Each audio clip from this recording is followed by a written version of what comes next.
Good afternoon, everyone, and welcome to the International Social and Public Policy Seminar Series. Today we are very honored to welcome Professor Lindsey Macmillan, who is a Professor of Economics at the University College London Institute of Education. She's the founding director of the UCL Centre on Education Policy and Equalizing Opportunities. She's also a research fellow at the Institute for Fiscal Studies and a visiting professor at the K Center here at LSE. Professor Macmillan's research seeks to understand the role of skills, education, and the labor market in the intergenerational transmission of income and work. She has published widely in leading journals in economics, sociology, and statistics, including Journal of Labor Economics, Journal of Human Resources, Social Forces, and the Journal of the Royal Statistical Society. She has also led a number of highly impactful research projects, including most recently a project funded by Nuffield Foundation on inequalities in access to elite occupations. Outside academia, Lindsey works very closely with government and third sector organizations, including the Department of Education, the Social Mobility Commission, Sutton Trust, and is on the advisory board of Education Policy Institute. Last year, she was appointed to the Secretary of State for Work and Pensions Labor Market Advisory Board. So without further ado, let's welcome Professor Lindsey. Thank you, and thank you for that introduction. It's really nice to be here. It's been a while since I've been down at LSE, but it's nice to see familiar faces in the audience. It's been a while, so hi, nice to see you all again. Today, I'm really excited to talk about this new work. This is joint work with two people that when we started this project were my PhD students. We started this work 10 years ago. So it's really been a labour of love for the past decade with Catherine and Claire and myself pulling together what hopefully you'll find to be quite an interesting and innovative kind of collaboration with a large number of employers to really try and understand inequalities in applications and offers to graduate programmes. What else do I need to say about it? So in the past, as I've mentioned, in the past almost 3 years now, generous funding from the Nuffield Foundation has allowed us to expand this project from what was a prototype working with 2 employers to now what I'm presenting to you, which is a large collaboration working with 17 different employers across a range of sectors. So we're really grateful to Nuffield for allowing us to expand our project in this way. That has meant that we're able now to publish public outputs, and the main report from this project came out 3 weeks ago today, so it is available if anyone wants to read the report after this. Now I'm going to be focusing for the report particularly on the graduate element of it, so let me just kind of talk through the motivation for where this project came from and how it started. I'm a bit of a mover, so I hope that's not too distracting, but I hate standing still. So we're interested in entry to early career opportunities. We know that where you start in terms of your first labour market experiences have really lasting influences on your kind of adult labour market outcomes, be it your wage trajectories, or be it the fact that you might be underemployed if you begin working in a job, which is, if you're a graduate in a non-graduate job, for example. There's quite a lot of research and literature around the over-education of graduates and the fact that they work in non-graduate jobs and the penalties associated with this.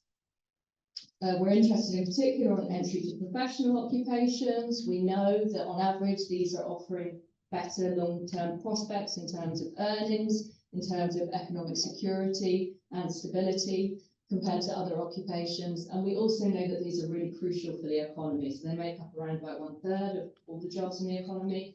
And they also obviously include like positions of quite a lot of influence in society. So thinking about inequalities and access to these positions, particularly for early career young people, and understanding diversity in that access is really vital for understanding the way in which this is kind of the first rung in the career ladder for the trajectories going forward. Now, the literature that I come from, that I've been working in for the last 20 years, is really relevant in this space. So we know that children from disadvantaged backgrounds face more limited life chances throughout their lives, starting from the early years, starting even before they're born, all the way through the early years, through school, and indeed into the labour market.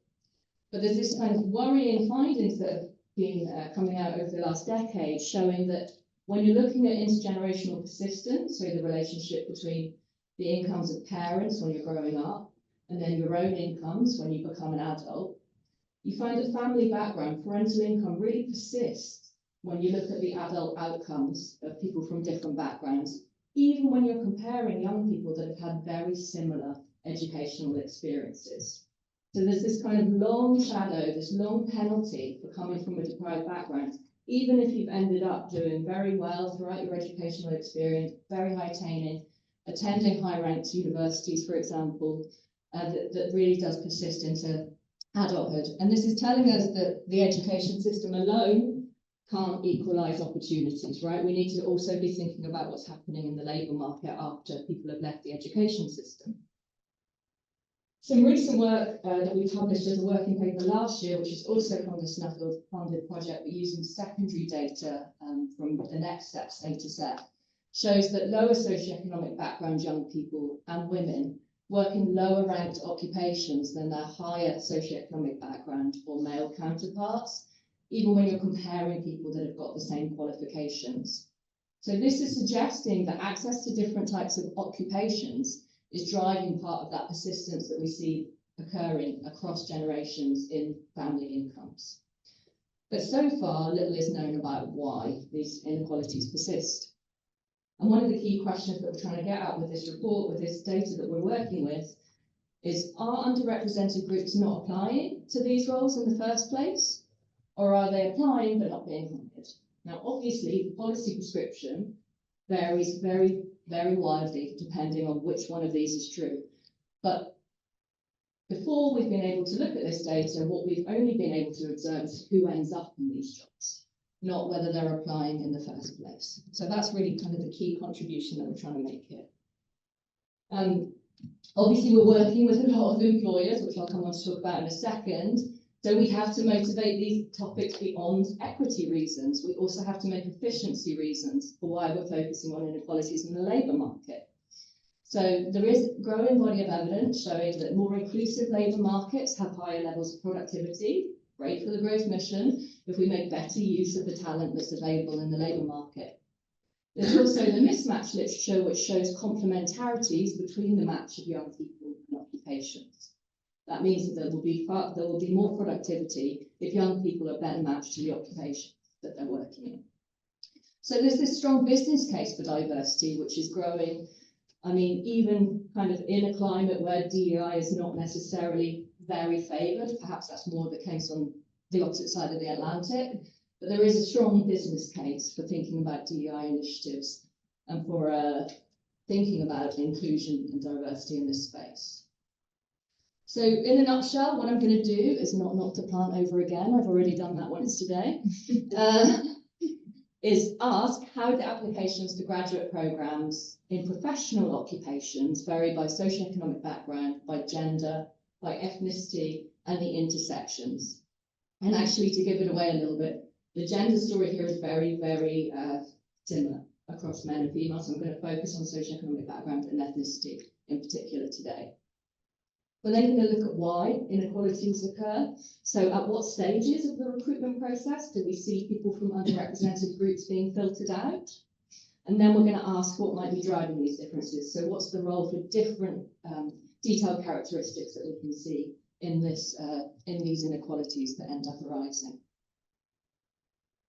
Our contributions, we think, were the first large study to use individual level recruitment data from a number of employers across a range of sectors to look at application profiles. With this data, we can disentangle the role of individual choices, withdrawals from the application process, to employer decisions, to employers rejecting candidates as they go through. And then we can also consider the role of detailed mechanisms in the process. We have quite detailed information about the applicants to these roles.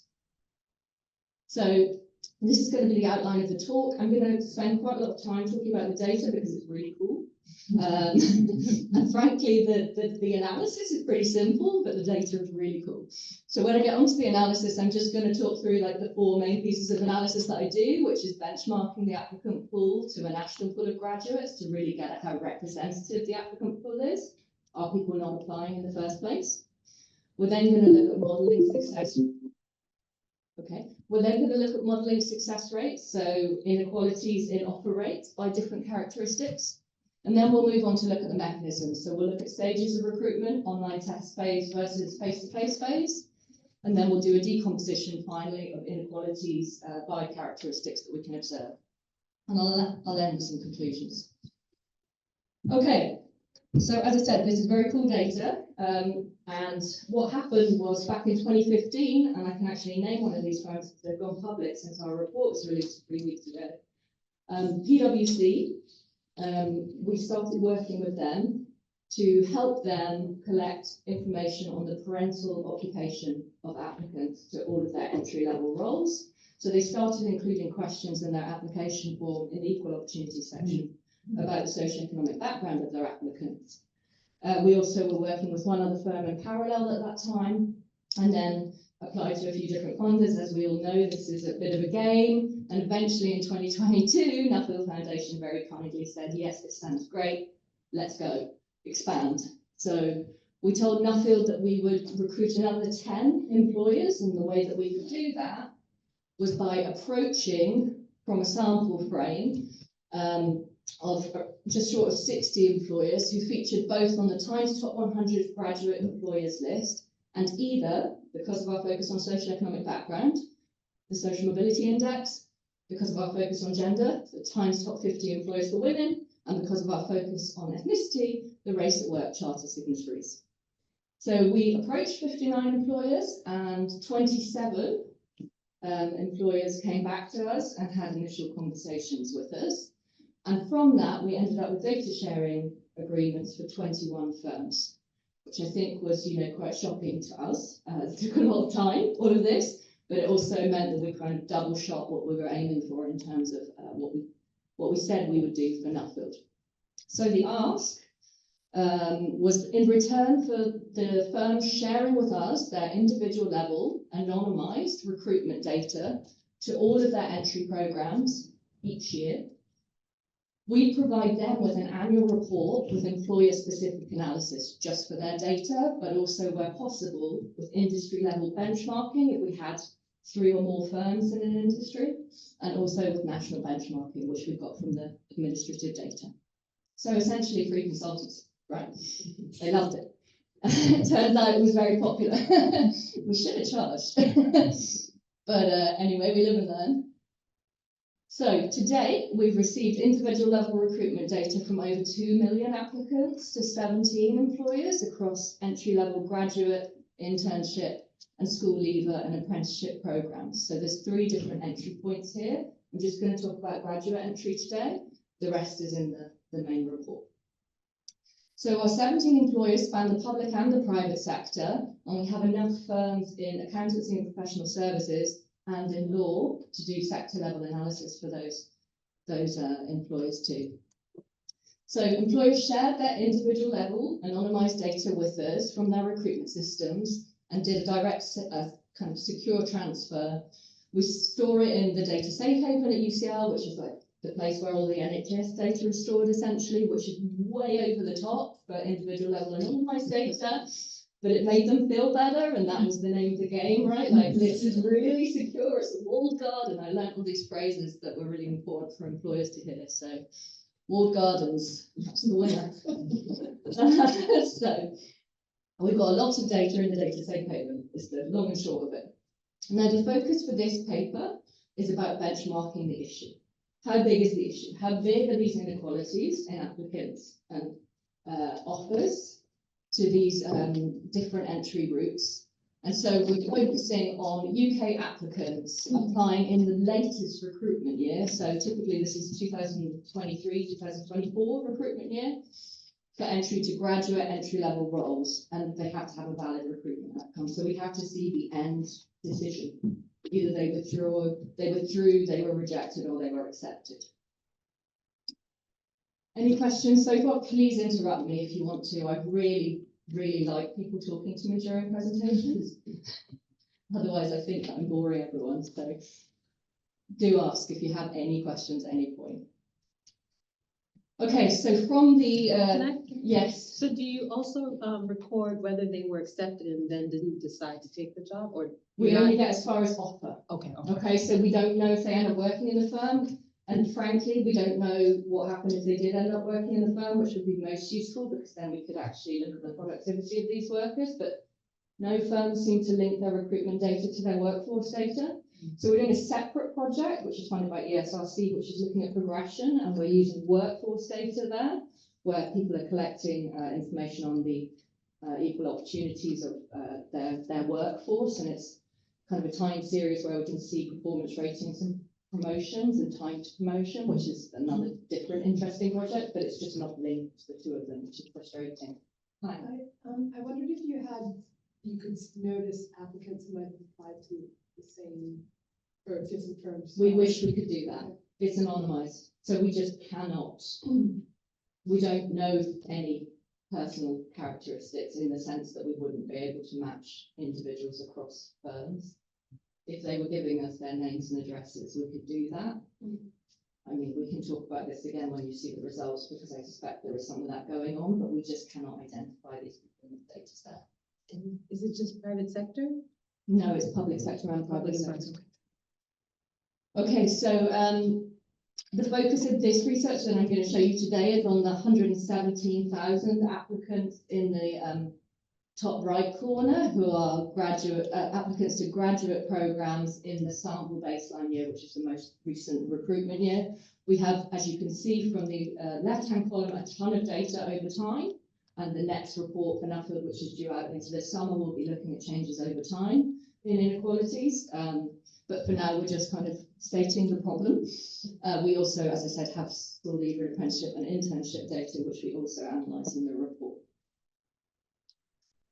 So once employers have signed up, we've gone through the hellish contract procedure, which is required for each firm, which you can imagine. I don't know, maybe it's faster at LSE, but it took a while. UCL. So once we got them signed up, their names on the dotted line, we had another call where we took them through a detailed list of information we wanted to know about their applicants. So we gave them kind of pro forma, if we were in the best world, we want to know these characteristics about people that are applying to your graduate programs. So as well as key diversity characteristics such as parental occupation, school type, whether your parent has a degree, FSM, we also ask for gender, both ethnicity, major and minor, and then lots of information about the university that they attended, any networks that they had in terms of prior work experience or information source for applying, and then more demographic information about where they are applying from, their region of origin, school attainment where possible, A-level and GCSE information. And then we also wanted to know about the application details. So which program were they applying for, which job line, where was the office located, and when did they apply in the cycle? And then obviously, crucially, we also wanted to know what the outcome was, right? Did they withdraw? Were they recruited? Were they rejected? Yeah, from the program details, is that like, for instance, I'm thinking what could be important is like the number of documents that they ask, the number of interviews they're going to get. Do you have information of all of that, like the whole process? So quite, yes. I mean, these graduate recruitment programs are fairly generic in that they typically have, actually very few now have a sift based on educational criteria. Only 20% of the firms we work with did that. All of them had a first initial online phase of testing, psychometric testing, and then they all had some form of face-to-face process, be it typically two-stage, where it would be maybe an assessment centre and then a final interview, and all of them did those as well. So it's pretty generic the way that these things kind of go for graduate training programs. They all did psychometric. All of them. Yes, it's important. And that's that. So that is that. well, we can talk about that when you see who it is. Well, you won't see who they are, but you'll see the same. I forgot my follow-up question. Okay. Sorry. And I'll just clarify, Yeah. it's specific to these, what do they call, like a new graduate scheme, right? Yeah, It's yeah. very organized. Yeah. Not like a normal. It's not job like rolling opening. hire, no, it's like graduate schemes. Does this include the fostering in the civil service? I cannot tell you that. I'm sorry.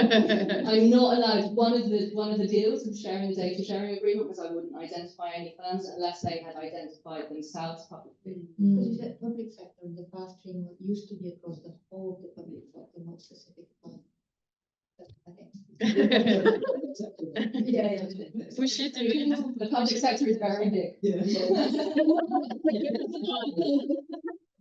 Yeah. Being recorded. Just because, so I'm not really, I don't know a lot about those graduate programs in the UK, but in other contexts, I know that those type of programs, they can also target specific university and specific students, like they have partnership.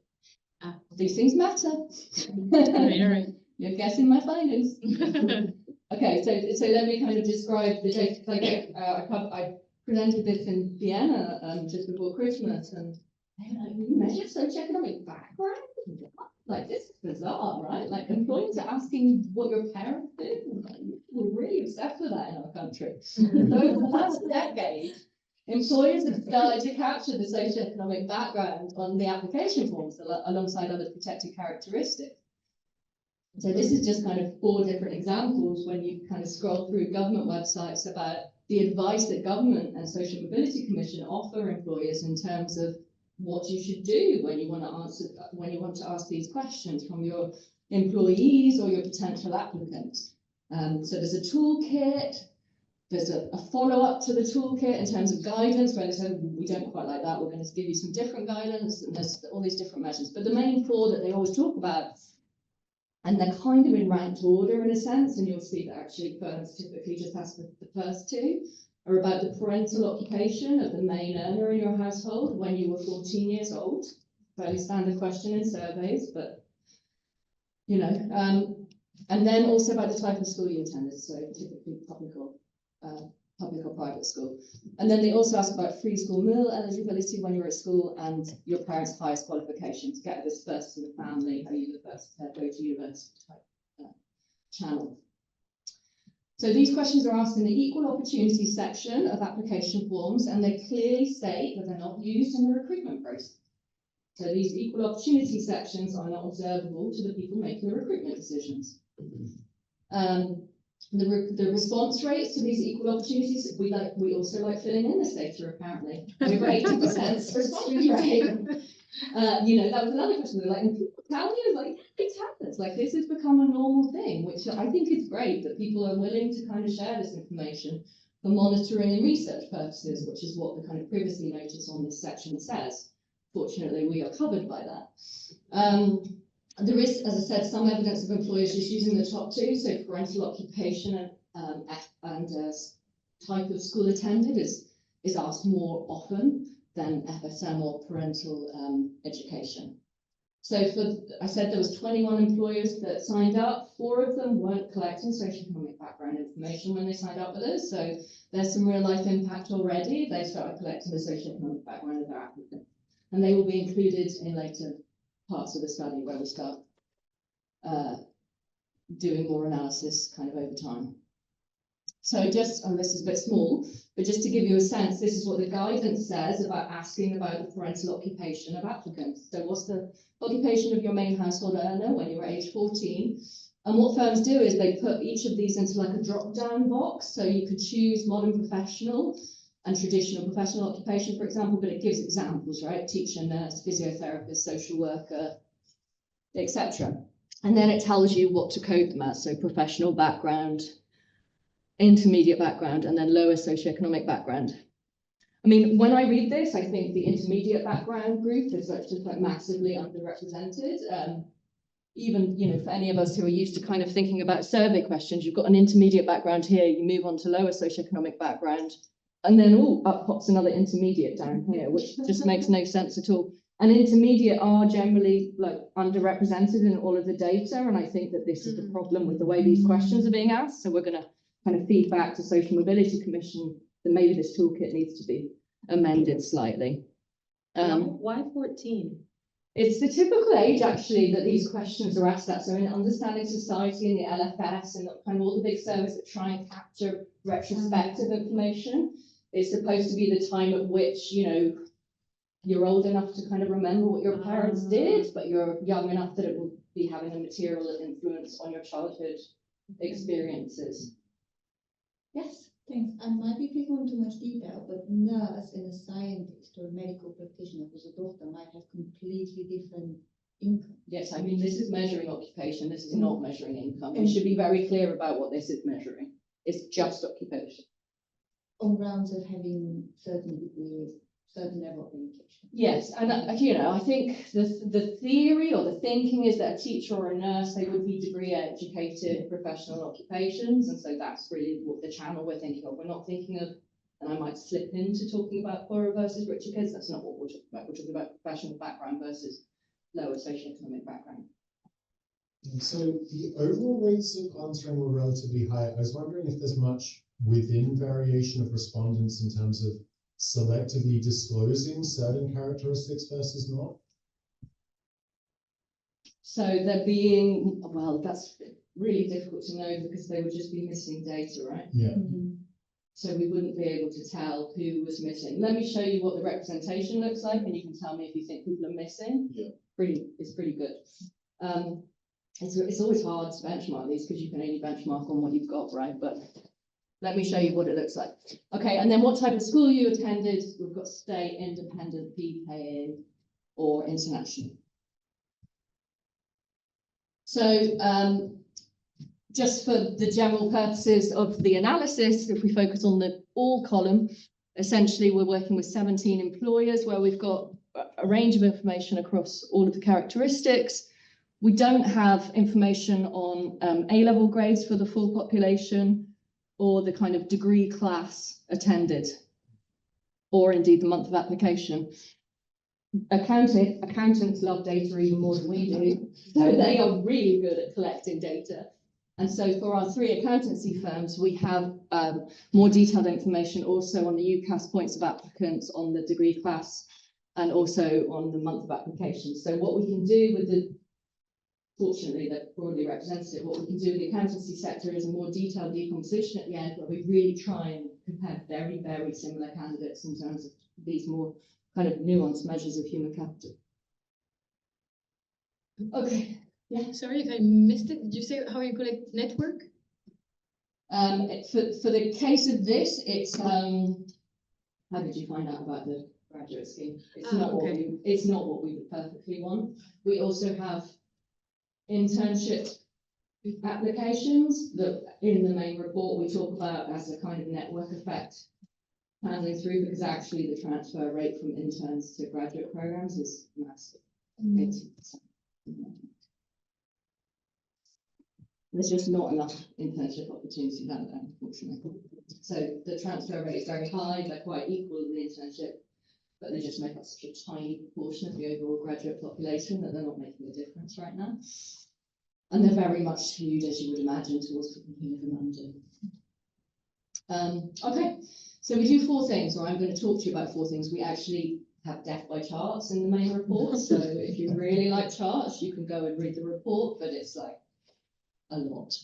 So I'll just try and summarize what I think are the most interesting things in terms of the graduate recruitment route. So first of all, we wanted to answer that question: are people from underrepresented groups just not applying in the first place? Is this an outreach problem? Or are they applying and not getting in? So the first thing we wanted to do was to benchmark what the full application pool looks like in terms of key diversity characteristics relative to the national pool of graduates. So we go to the administrative data, the linked NPD KESA data, and we say, okay, well, what is the representation of working class, intermediate and professional background graduates as the available talent pool to these schemes? We do the same for ethnicity, we do the same for gender. What proportion of these characteristics make up the national pool of graduates that are available? And then we compare those to the applicant pool to these graduate training schemes, to those that make it through the online test phase, and then to those that end up getting offers. Okay, so there'll be a very simple bar chart that does those 4 things. And that's the first thing we do. And frankly, I think I could stop the story then because it's really stark, that graph, and it's my best figure one. It's like the most important graph of the report, I think, but we'll go on because we like to also model things. So we're going to try and then use a probit model. We're going to look at the marginal effects of a probit model to say, what are the differences in chances of getting an offer to a graduate program based on these diversity characteristics, based on parental occupation, when you were age 14, your gender and your ethnicity. Does this include international students? It does not. So it's just This national. is very UK. much a funded project about social mobility for UK-based Okay, students. got it. And so it's very much about people who went to school in the UK, Okay. going on to these graduate training programs. Is the data for the national pool benchmark also self-reported social status, or is it? It's self-reported in the UCAS forms, so that's where it comes Okay, from. so It comes it's from when you're like- applying to university, you're asked the same question. Okay. That's why everyone's good at answering this, right? You get Yeah. asked this all the time now, so you get asked exactly the same thing. We can cross-reference the ethnicity against the National People Database records, which the school reports. And obviously we can do the same for gender, but parental occupation comes from the UCAS responses. And they line up very well in terms of ethnicity and gender. Okay, so we look at these gaps. What's the percentage difference, chance of getting an offer if you're from a working class compared to a professional background, if you're a girl versus a boy, if you're from a ethnic minority group, and we split ethnic minority into Asian, Black, mixed, other, relative to white. We'd like to do more with ethnicity minor groups because there's so much going on within these broad groups that we're using, but at the moment we don't have good enough data. We've gone back to employers to try and improve that because you'll see that this is a real problem. We then add in sequentially controls for demographic differences, prior attainment and job characteristics. And really what we're trying to do with this second model is just say, when you're comparing two people who look the same on paper, are there any remaining socioeconomic background or ethnicity or gender gaps once you've applied for a job? So to try and unpick why these inequalities might be arising that we find, we then do, we look at two different stages of the recruitment process. As I said, it's quite generic. So we look at how much of the gap in differences in chances of getting an offer for people from different groups is coming through the online phase, and how much of it's coming through the face-to-face phase of the interview process. That face-to-face stage in particular is conditional on people passing these psychometric tests, right? So these are people that are very similar in terms of being able to pass these psychometric tests, etc. Importantly, for all of our modelling of who gets offers, we take out people that choose to withdraw from the process. So anyone that's applied and got a job elsewhere and withdraws is not part of this sample. This is therefore fully focused on employer decisions, right? The individual stays in that sample until the employer kicks them out. So this is about employer behavior. Yeah. Maybe this varies from employer to employer, but do you have any sense if the face-to-face is the first time the employer knows the gender, ethnicity of the applicant, or do they disclose that in an application? We are told that the equal opportunity sections, which include all of that information, are not seen by the employer, so it will be the first time that they know it. So the psychometric testing and any online phase of it is supposed to be completely blind. You're not sending your CVs into these people, right? You're filling out an application form. So that's supposed to delineate. And they wouldn't even have the name of the applicant. They may have the name of the applicant. Okay. So they could infer ethnicity and gender. Okay. Indeed. Right. Interesting. Probably less so socioeconomic background, but Yeah. actually I'm not sure. Does withdrawal, so the withdrawals, do they have different characteristics from those that remain? Because is there self-selection of the people? So we repeated all of this analysis for it, replacing likelihood of getting an offer with likelihood of withdrawing. No inequalities. Okay, it's not coming through withdrawals. It's not the working class people are more likely to withdraw, and it's not the ethnic minorities are more likely to withdraw. There's just no difference. They withdraw at the same rate. You might have said this already. Are there any letters of recommendations? I don't believe they are. They're very generic processes to try and minimise any attempts at any bias. And yet. Okay, the fourth thing I'm going to show you is going to be just an alpaca decomposition where we look at the role of detailed characteristics specifically for the accountancy sector, because as I told you, they love their data and they've provided us with much better measures of human capital for applicants, as well as the date of application that they applied. So there's just more colour in that part of the data. So we can explore, I mean, for those of you, I'm pretty sure everyone in the room's probably heard of it, I've had the conversation before, but essentially you're trying to pull apart or look at characteristics that are both associated with the success of getting a job offer, but also that vary by the group that you're interested in. So vary by whether you're from a working class or a professional background, for example. And then you see what you can explain through these observable characteristics, and then anything that's left over is either unobservable things that you can't see in the data about candidates, or maybe discrimination. I'm going to say that very, very lightly, because we do not have enough. We don't have a kind of identification strategy to rule out unobservables here. So in terms of the potential mechanisms for the accountancy sector, we can look at a range of different things. As I said, we've got A-level scores and also date of application for the accountancy sector, in addition to all of the other variables that we kind of observe across the whole sum. Okay, figure 1. This is it. Could just stop here. So this is the national pool of graduates from the administrative data. 55% of graduates are from professional backgrounds. Not surprising, there's already some socioeconomic bias in terms of representation compared to the whole population and who goes to university and who graduates, right? But there are still 25% of graduates, 24% of graduates come from working class backgrounds, and 21% of graduates come from intermediate background. Again, I think intermediates are really not represented in terms of the way these questions are asked. So we're going to focus on the green part versus the blue part and assume some of the red part has got sucked into one or other of the other two. Don't worry too much about that. And this is the applicant pool to all our graduate programs. So we've got roughly 60% of applicants are from professional backgrounds, and 26.8% are from working class backgrounds. So the first question that I wanted to answer, are working class applicants just not applying in the first place? Is this an outreach program, an outreach problem? It doesn't look like it. They're there. They're turning up in the application pool for these jobs.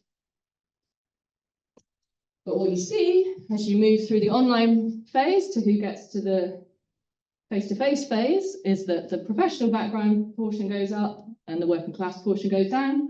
And as you get to who gets an offer, that happens again. So throughout the process, applicants from working class backgrounds, the proportion of them in the overall pool is getting smaller and smaller, and the proportion of professional background applicants is getting bigger and bigger. So how big are these gaps? When we remove people that have withdrawn from the process and we're just looking at the probability of getting an offer or not based on your socioeconomic background. Now just focus on the working class estimates here. A working class applicant, a graduate working class applicant, is 32% less likely to get an offer to one of these graduate training programs than a professional background applicant. 32%.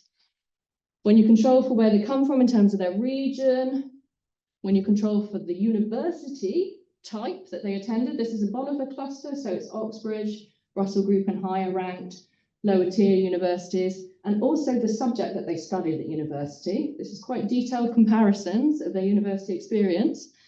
It's down to 20%. And when you take into account the location of the office and the program that they're applying for, you're left still with an 18% gap. Okay, so candidates from working class backgrounds who look the same on paper as the professional background applicants, but 18% less likely to get a job offer to a graduate training program. 18. What does it look like for ethnicity? Okay, so 72% of the graduate population are from white ethnicity, 15% are from Asian ethnicity, 6% are from Black ethnicity, and 7% from mixed or other. We actually have an overrepresentation of ethnic minorities in our application, particularly for Asian applicants, but Black applicants are really well represented too. They are applying to these jobs. Again, similar picture, the white proportion just gets bigger as you move through the process. So that by the end, you have 62% of white applicants getting offered a job compared to only 53% of the applicant pool. And the proportions of Black and Asian applicants have been reduced significantly through the process. And how does this translate into offer rates when we remove withdrawals?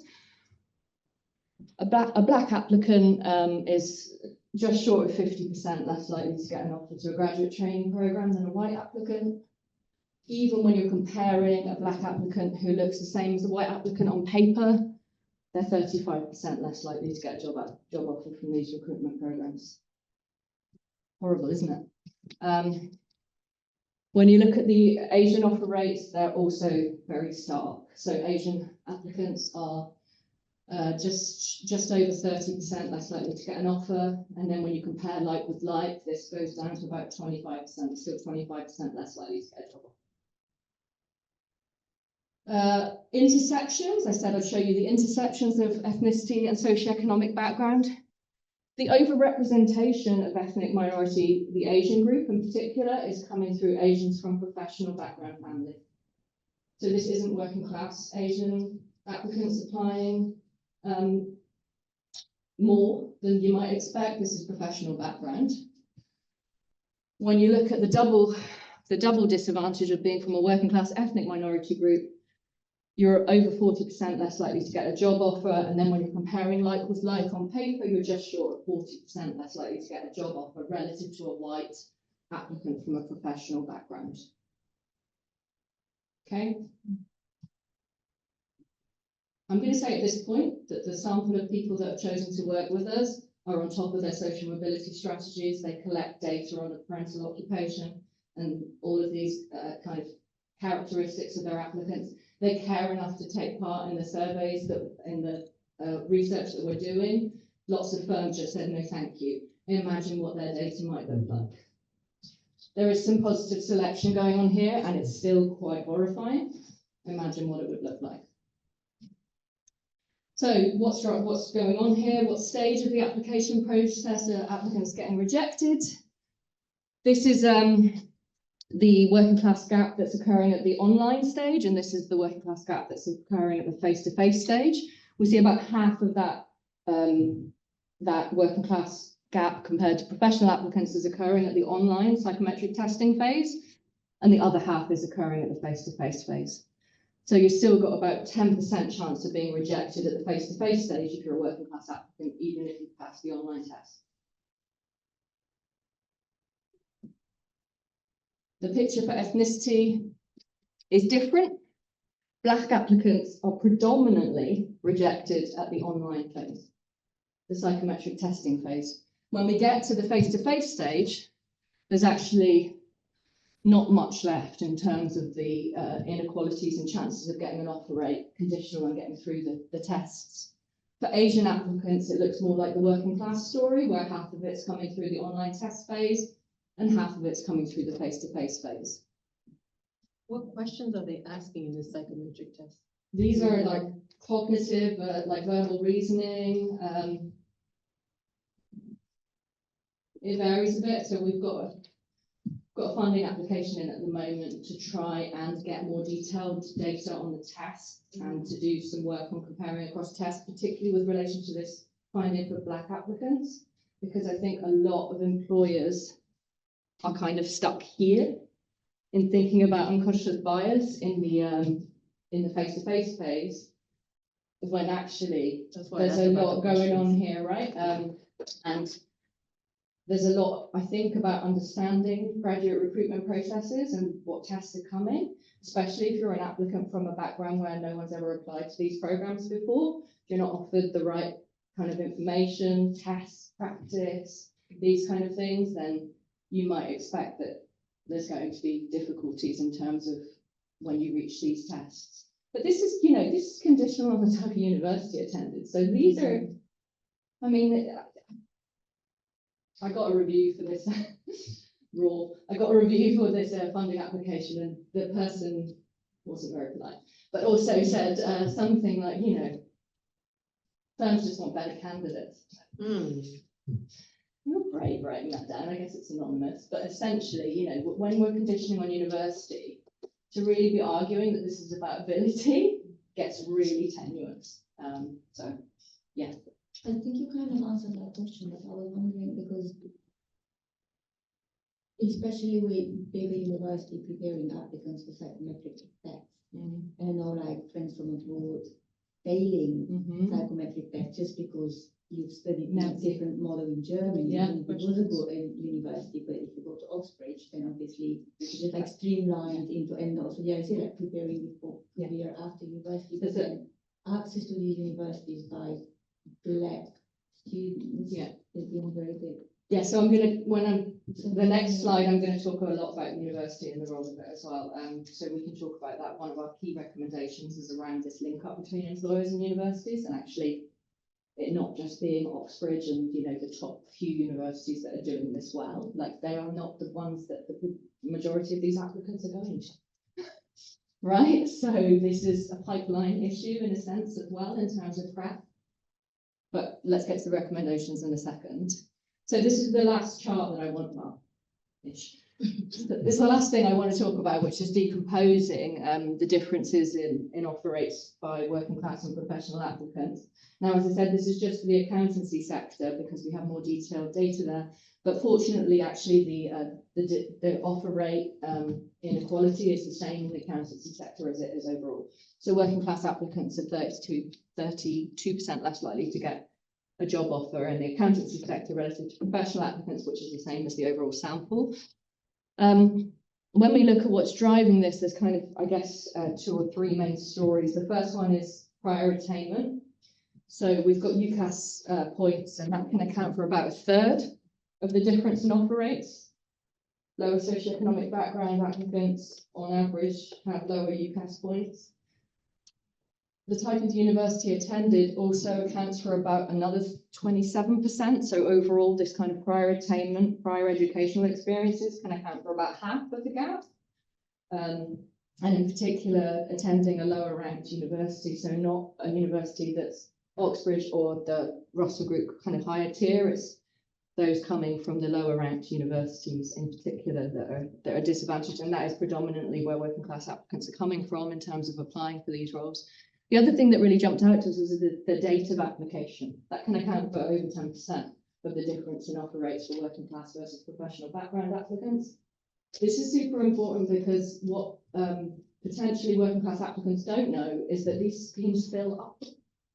So the chances of getting an offer decreases every day, just based on the fact that people have applied and they've been offered places. So you've got fewer places to offer. So it's rolling. Working class applicants apply later, and applicants that apply later are less likely to get jobs. So there's a real easy thing here that universities can do, which is to get onto their working class students the minute they get them, to say, you've got to be on this. You need to get your application in at the start of year 3, not in the summer once your finals are out of the way. Obviously, isn't there a responsibility on the employer as well to say, actually, no, it's not on the working class students to apply soon, it's on the employer to say, we won't accept anybody onto this program until the deadline is closed. Yes, but they won't do because of money, right? I mean, these are people that are getting 50,000 applicants a year, right? They need to manage it somehow. I mean, I do not want to be the one standing here defending these guys, but equally, like, in terms of the feasibility versus the cost, I think that we're going to get more leverage by making people more aware of it earlier in the system than we are in persuading employers to actually change the way that they do it, although we do recommend that they think about it. Out of, say, 50,000, how many get an offer? About 1,000. I mean, we're using Probus because the offer rates are very low. They're in the tails. They're somewhere between 1% and 7%, depending on the firm that we're looking at. 1% and 7% of the overall applicant sample end up getting an offer. So those percentages are the gap adjusted by the baseline, okay? Because otherwise I'd be showing you coefficients that look like 0.001, but actually when you adjust it by only 1% getting an offer, they're meaningful gaps. That makes sense. The thing I did want to show you was the universities. So we've said this a few times, I guess, but this is the national pool of graduates in terms of the types of university they attend. So here's your Oxbridge 2%, You've got 38% attending a Russell Group or a high-ranked institution. You've got 51%, most of the population attending a new university, and then 7% in a lower tier new. And then when you look at the applicant pool, already you can see that the applicant pool is kind of dominated by the kind of non-Oxbridge Russell Group and most of the other old institutions, and that the most new institutions is already quite small in terms of the proportion in the applicant pool. Remember that working class people are well represented in the applicant pool. So these are really good working class candidates coming from these kind of high ranked universities to some degree. But as you move through the application process, they're just, it's everything. 80%, over 80% of the offers are going to Oxbridge or Russell Group University applicants. And this has got to be about this kind of engagement, right, as well. Yeah. I just wondered how gender plays, if there's no effect in. The gender story is really flat. So women are slightly less likely to be represented in the applicant pool. There's a good literature around the fact that women are more cautious about the roles that they apply for in the first place. And they apply to things that they feel like they're more likely to get. They are slightly more likely to get job offers conditional on applying in the first place, but it's like 5%, basically zero. So the gender story comes through the workforce work I was talking about, where you see performance ratings and progression, time to promotion. That's a big gender story. The gender story isn't about access. This is about ethnicity and socioeconomic background, and then it kind of flips a little bit when you get into moving forward. Yeah. Is it also the case when you do interactions? Because a large part of the gender discrimination literature now shows that it's also about being like the intersection of being a woman and working class and black. Yeah, the intersectionalities for gender seriously were just very flat as well. It was dominated by the socioeconomic background and the ethnicity angle rather than the being a male versus a female. Okay, so the final thing I wanted to show you is we just pulled apart the results for working class applicants by different types of universities. So this is your chances of getting a job offer relative to a professional background applicant if you're both at Oxbridge.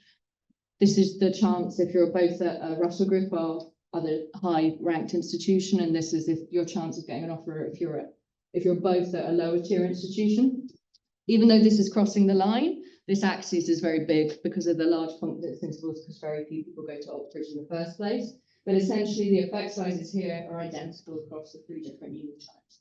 There's not much heterogeneity going on in terms of differences across different university types. You're still much less likely to get an offer if you're from a working class background relative to a professional background. So it's occurring even within universities, which makes sense, right? Because we were still seeing these huge gaps, even when we were taking into account the university that you attend. And you'll be glad to hear that's it from me, because I feel like I've been talking for ages. So let me just round up. Sorry. So most of the socioeconomic background and ethnic inequalities observed in entry to professional occupations, we argue, are driven by employer-side decisions made during the recruitment process. The graduate applicant pools are actually broadly representative of the general pool of talent that's available for working class applicants, and in fact, ethnic minority groups are overrepresented in the applicant pool, along with applicants from professional backgrounds and male applicants. Yet employers are disproportionately filtering out candidates from less advantaged backgrounds and ethnic minority groups throughout the application process. Comparing applicants who look the same on paper, lower socioeconomic background graduates are 18% less likely to get a job offer than otherwise similar professional applicants. Black applicants who look the same on paper as their white counterparts are 34% less likely to get an offer, and Asian applicants are 25% less likely to get an offer. And if you're from a working class ethnic minority group, you're just under 40% less likely to get an offer to someone who looks the same on paper, but is from a white professional background. Half of the gap for socioeconomic background is coming through the online phase, and half of it's coming through face-to-face assessments, whereas for black applicants, the majority of the gap is coming through this online testing phase. We find that education can account for over 50% of the gap in offer rates, and there's an important role for the date of application. Earlier applications, more likely to get job offers. But around a third of the overall gap remains unexplained by the detailed characteristics that are available to us. There could be unobservables, obviously. There could be differences in the confidence of applicants. There could be differences in the way they present themselves, but they look the same on paper. There could also be something else. What we argue in the report is that employers really need to take a detailed look at what is going on here. As I said, this is a sample of employers that wanted to work with us, that are ahead of their social mobility strategies. They're collecting this data, they shared this data, they're willing to be challenged on this. The people that didn't open the door in the first place, we hypothesize might not look even this good. We can show that the talent pipeline is diverse. Quite often when we speak to employers, they say, we just hire the best candidates. We say, no, you don't. Recruitment decisions cannot be explained by differences in the education profiles of these candidates, or even by the online tests that they set, right?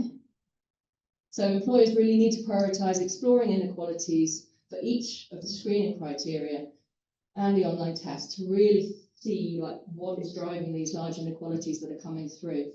And they also need to really think about barriers in the face-to-face setting, particularly for working class applicants.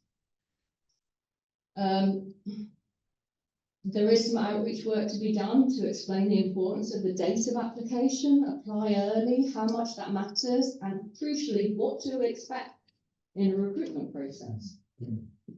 Black applicants from the same universities are far less likely to be getting through these online tests than white applicants. Why is that? They also need to collect the data. They need to be measuring socioeconomic background, gender. This is to the wider population of employers, not the lovely people that we work with who have done that so nicely.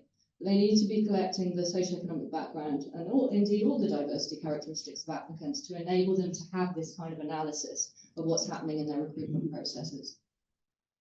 And that's it from me.